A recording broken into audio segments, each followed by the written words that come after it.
আসসালামু আলাইকুম।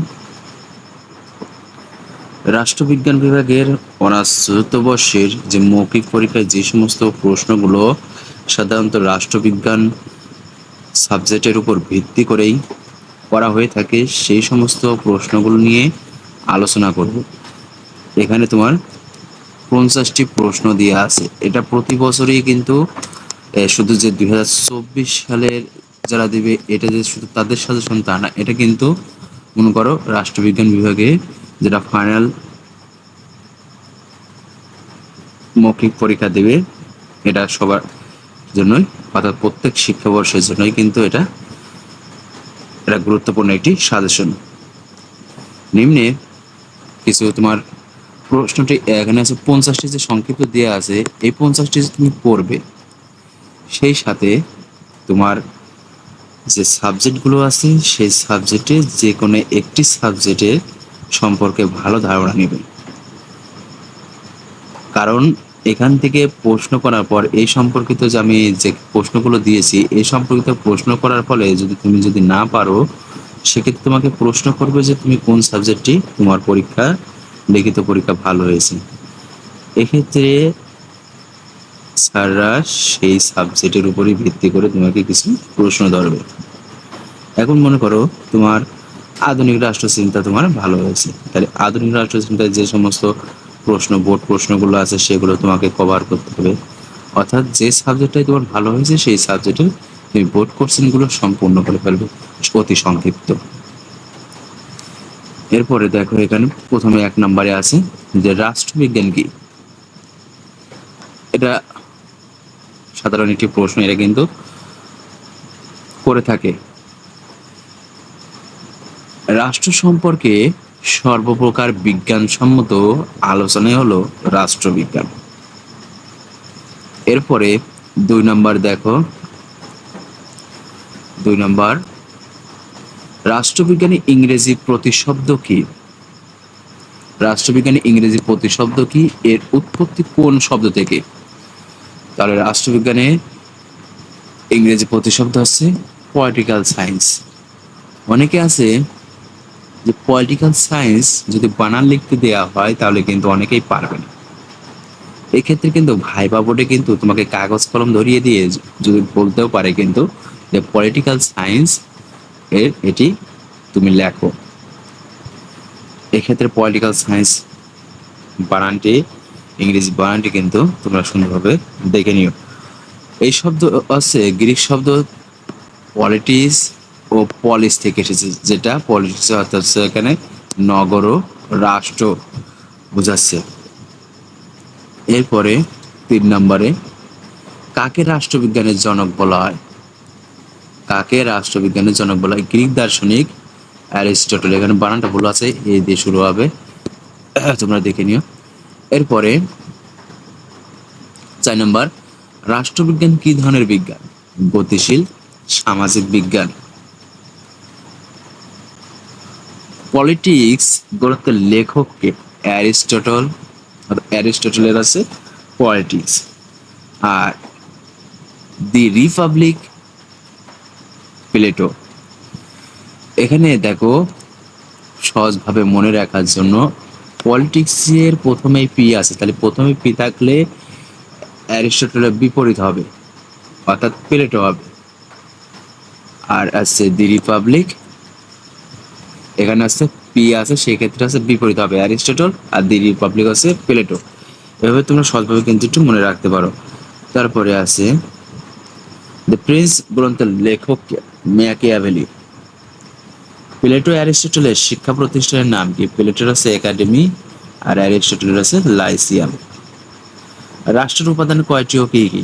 রাষ্ট্রের উপাদান 4টি: জনগণ, সরকার, নির্দিষ্ট ভূখণ্ড, সার্বভৌমত্ব। এখন একটা প্রশ্ন করতে পারি, যে প্রশ্নটা আমি দেই নাই, যে পূর্ব বাংলার কোন উপাদান না থাকার কারণে এটি একটি রাষ্ট্র ছিল না। অর্থাৎ পূর্ব পাকিস্তানের মধ্যে এই 4টির কোন উপাদানটি না থাকার কারণে পূর্ব পাকিস্তানকে একটি রাষ্ট্র বলা যায় না, কারণ সেটা একটা প্রদেশ ছিল। সেখানে ছিল না হচ্ছে তোমার সার্বভৌমত্ব। এখানে দেখো পূর্ব বাংলা কিন্তু জনগণ ছিল, প্রাদেশিক সরকার ছিল, নির্দিষ্ট ভূখণ্ড ছিল, ছিল না শুধু এই সার্বভৌমত্বটা।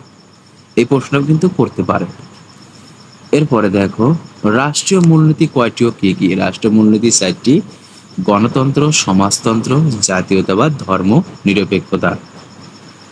এরপরে সরকারের অঙ্গ কয়টি ও কি কি? সরকারের অঙ্গ 3টি: আইন বিভাগ, শাসন বিভাগ, বিচার বিভাগ।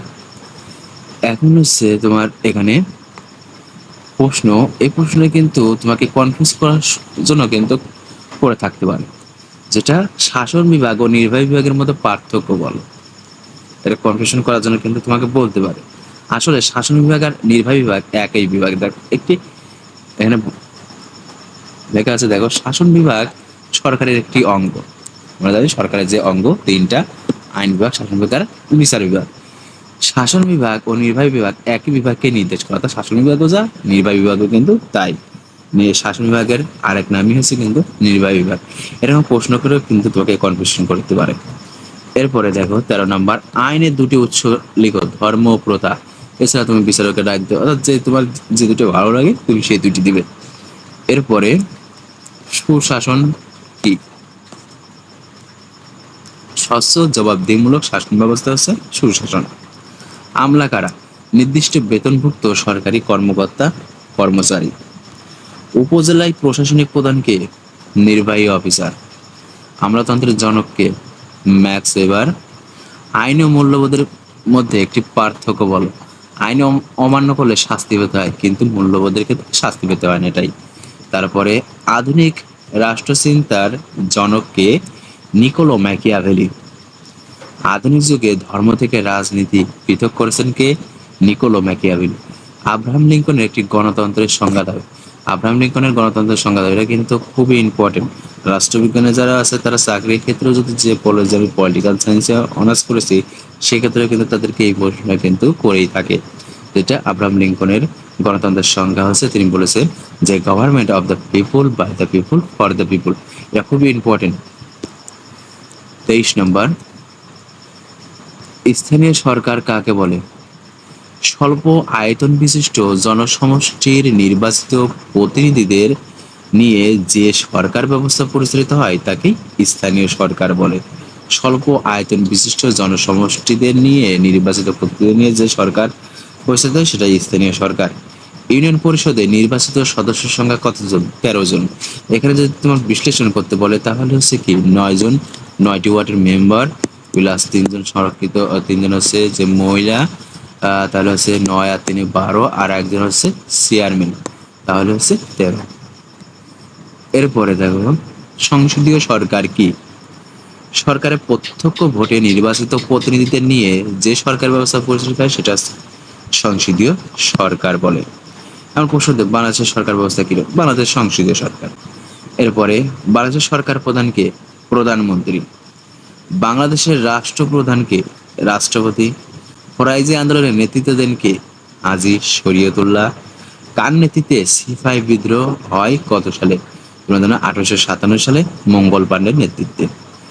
ইস্ট ইন্ডিয়া কোম্পানি শাসনকাল কত বছর স্থায়ী ছিল? 100 বছর। তোমরা জানো যে 1757 সালে যে সিপাহী বিদ্রোহ হলো 1757 থেকে তোমার হচ্ছে 1857, তাহলে কি 100 বছর। তারপরে রানী ভিক্টোরিয়া এদেরকে সরাই দিয়ে ব্রিটিশ সরকারের কাছে ক্ষমতা দিয়ে দিল। এরপরে পলাশী যুদ্ধ কবে সংঘটিত হয়? 1757 সালের 23শে জুন। এরপরে অলিখিত সংবিধান আছে এমন একটি দেশের নাম লিখো। তোমরা জানো যে ব্রিটেনে অলিখিত সংবিধান। বাংলাদেশের আইনসভা কয় কক্ষ বিশিষ্ট? 1 কক্ষ বিশিষ্ট। 2 জন আধুনিক রাষ্ট্র চিন্তাবিদের নাম লিখো। Niccolo Machiavelli, John Locke. 2 জন প্রাচীন যুগের রাষ্ট্র চিন্তাবিদের নাম লেখো। Plato, Aristotle, Socrates. এখানে যে 2টা করে দিয়ে আছে এই 2টাই তোমার পড়তে হবে, কোনো মানে নেই, তুমি বাইরেও পড়তে পারো। 2 জন মধ্যযুগের রাষ্ট্র চিন্তাবিদের নাম লেখো। Saint Augustine, Saint Thomas Aquinas. মধ্যযুগের অ্যারিস্টটল বলা হয় কেন? এটা কিন্তু খুবই ধরে এই প্রশ্নটা। মধ্যযুগের অ্যারিস্টটল বলা হয় কেন? কারণ রাষ্ট্রবিজ্ঞানের জনক অ্যারিস্টটল, আবার এই মধ্যযুগের অ্যারিস্টটল বলা হয়েছে সেন্ট টমাস অ্যাকুইনাসকে। তারপরে একনায়কতন্ত্র কি? একজন ব্যক্তি বা একটি রাজনৈতিক দলের কতিপয় জনসমষ্টির দ্বারা যে শাসন ব্যবস্থা পরিচালিত হয় তাকে একনায়কতন্ত্র। অর্থাৎ একজন ব্যক্তি হতে পারে বা একটা রাজনৈতিক দলই সারা বছর বা তারা ক্ষমতায় থাকে স্বৈরাচারী। এটা মূলত হচ্ছে একনায়কতন্ত্র বলে। কারণ একনায়কতন্ত্রের মধ্যেই কিন্তু স্বৈরতন্ত্রের হচ্ছে স্বৈর শাসকের উৎপত্তি হয়। সাংবিধানিক প্রতিষ্ঠান কার নেতৃত্বে পরিচালিত হয়? সাংবিধানিক প্রতিষ্ঠান হচ্ছে রাষ্ট্রপতির। তোমরা জানো যে সাংবিধানিক প্রতিষ্ঠান যে 4টি আছে, যেমন যে নির্বাচন কমিশন, অ্যাটর্নি জেনারেল, এবার যে 4টি আছে সেই 4টি আছে শুধু রাষ্ট্রপতি এটা পরিচালনা করে। আর এটা হচ্ছে তোমার ডিপার্টমেন্ট ভিত্তিক প্রশ্ন। তারপরে এই প্রশ্নটা এখানে দিয়েছে কারণ এই প্রশ্নটা খুবই তোমার হচ্ছে ভাইবা বোর্ডে কিন্তু ধরে, যেটা হচ্ছে জিপিএ কি আর সিজিপি এর মধ্যে, জিপিএ সিজিপি এর মধ্যে পার্থক্য কি। 4 বছরের কোর্সে প্রতি বছর যেটা তুমি পেয়েছো বা যে মার্ক পেয়েছো সেটার গড়কে হচ্ছে জিপিএ বলে। আর 4 বছরের যে তোমার রেজাল্ট হবে সেটার যে গড় করবে সেটা হচ্ছে সিজিপিএ। এটা মনে রাখবে।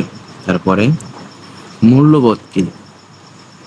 সমাজে পরিচালিত এমন সব নিয়ম নীতি যা অমান্য করলে শাস্তি পেতে হয় না, তাই মূল্যবোধ। যেমন বড়দের সম্মান করা।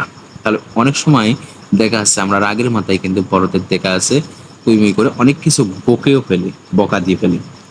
এটা মূলত সমাজে প্রচলিত নিয়ম নীতির আছে বিরোধিতা, যে আমরা কি সমাজে নিয়ম আছে যে আমরা বড়দের সম্মান করব, ছোটদের স্নেহ করব। এটাই মূলত। আর এগুলো অমান্য করলে পারে তোমার এসে পুলিশ নিয়ে যা, তোমার আইনি কোনো ব্যবস্থা নেবে না, এক্ষেত্রে শাস্তি পেতে হয় না। তারপরে সার্বভৌমত্ব কি? কোন রাষ্ট্র যে ক্ষমতা বলে রাষ্ট্রের অভ্যন্তরে সকল ব্যক্তি প্রতিষ্ঠানের উপর কর্তৃত্ব প্রতিষ্ঠা করতে পারে এবং বহিঃশক্তির নিয়ন্ত্রণ হস্তক্ষেপ থেকে মুক্ত থাকতে পারে তাকেই হচ্ছে সার্বভৌমত্ব বলে। কোন রাষ্ট্রের ক্ষমতা বলে, কোন রাষ্ট্রের ক্ষমতা বলে তারপর হচ্ছে রাষ্ট্রের যে অভ্যন্তরীণ অর্থাৎ রাষ্ট্রের মধ্যে অবস্থিত সকল ব্যক্তি এবং যে সমস্ত প্রতিষ্ঠান থাকে এদের উপর কর্তৃত্ব প্রতিষ্ঠা করা বা ক্ষমতা খাটানো এবং বহিঃশক্তি নিয়ন্ত্রণ হস্তক্ষেপ করতে হবে। বহিঃশক্তি সেখানে হস্তক্ষেপ করতে পারে না, সেটাই মূলত সার্বভৌম। এরপরে সংবিধান কি? রাষ্ট্র পরিচালনার নিয়ম নীতি যা জাতির পবিত্র দলিল। বাংলাদেশ সংবিধানে ধারা অনুচ্ছেদ তফসিল কয়টি? 11টি, 153টি, 60টি। অর্থাৎ ধারা হচ্ছে 11টি, অনুচ্ছেদে তোমার 153টি আর তফসিল হচ্ছে 60টি। তারপরে বাংলাদেশের রাজনৈতিক দল ব্যবস্থা কিরূপ? বাংলাদেশের রাজনৈতিক দল ব্যবস্থা বহুদলীয়। এক্ষেত্রে তোমার বলতেও পারে যে কয়েকটি রাজনৈতিক দলের নাম বলো, এক্ষেত্রে তুমি অবশ্যই পারবে। এরপরে ইস্তিহার কি? এটাও কিন্তু ধরে এই প্রশ্নটা অনেক। এখানে ইস্তিহার বলতে নির্বাচনের পূর্বে রাজনৈতিক দলের প্রতিশ্রুতি। রাজনৈতিক দল নির্বাচনের পূর্ব মুহূর্তে তারা বিভিন্ন প্রতিশ্রুতি দেয় যে এটা আমি এটা করবো ওটা করবো, বিভিন্ন প্রকার প্রতিশ্রুতি দিয়ে থাকে। সুশীল কারা? ডাক্তার, শিক্ষক, প্রকৌশলী ইত্যাদি। রাষ্ট্র শব্দটি সর্বপ্রথম ব্যবহার করেন কে? ম্যাকিয়াভেলি। এখানে এই 50টি প্রশ্ন পড়বে এবং তোমার যে সাবজেক্ট পরীক্ষাটা ভালো হয়েছে সেই সাবজেক্ট সম্পর্কে যে বোর্ড প্রশ্নগুলো দেওয়া আছে সেগুলো তুমি পড়ে ফেলবে। এবার হচ্ছে একটা বিষয় কিন্তু তারা প্রশ্ন ধরে যে স্নাতক তুমি কোন শ্রেণীতে পড়ো? অনেকে বলবে যে অনার্স 4র্থ বর্ষ, সেক্ষেত্রে তুমি বলবে যে স্নাতক সম্মান সম্মান শ্রেণী 4র্থ বর্ষ, এইভাবে বলবে। এই অনেক সময় কিন্তু এই স্নাতক বানান লিখতে দেয়, এই স্নাতক বানান কিন্তু অনেকেই ভুল করে। অনার্স তারা পাশ করে যাচ্ছে তারপরেও কিন্তু এই স্নাতক বানান কিন্তু অনেকেই পারে না। আমার মনে আছে আমার এক বড় ভাই সার্টিফিকেট নিতে গেছে, এক্ষেত্রে এরা ফর্ম পূরণ করতে দিয়েছে। ফর্মে লেখা আছে যে শ্রেণী কি, আর শ্রেণী স্নাতক, এইভাবে লাগতেছে স্নাতক, স্নাতক এভাবে লাগতেছে। আমি বলছি ভাই স্নাতক বানান এইভাবে তো না, তারপরে আমি সঠিকটা লিখে দিলাম। তাহলে বোঝো কিভাবে এরা অনার্স পড়ে তারপরও কিন্তু এরা হচ্ছে স্নাতক বানানটা পারে না। তোমরা এই বিষয়টা খেয়াল করবে এবং ভাইপা বোর্ডে কখনো নার্ভাস ফিল করবে না। স্যার যে প্রশ্নের জিজ্ঞাসা করুক যদি না পারো তাহলে বলবে সরি স্যার এটা আমি জানি না। এর পরবর্তীতে তোমার যে 50টি যে প্রশ্নগুলো দেয়া হলো, এই 50টি প্রশ্ন তোমরা প্রিপারেশন নেবে। এক্ষেত্রে এর পিডিএফ ফাইল যদি পেতে চাও তাহলে তোমার হোয়াটসঅ্যাপ নাম্বার ডিসক্রিপশনে দিয়ে রাখবো, হোয়াটসঅ্যাপ নাম্বারে নক দিবে। সবাই ভালো থেকো, আল্লাহ হাফেজ।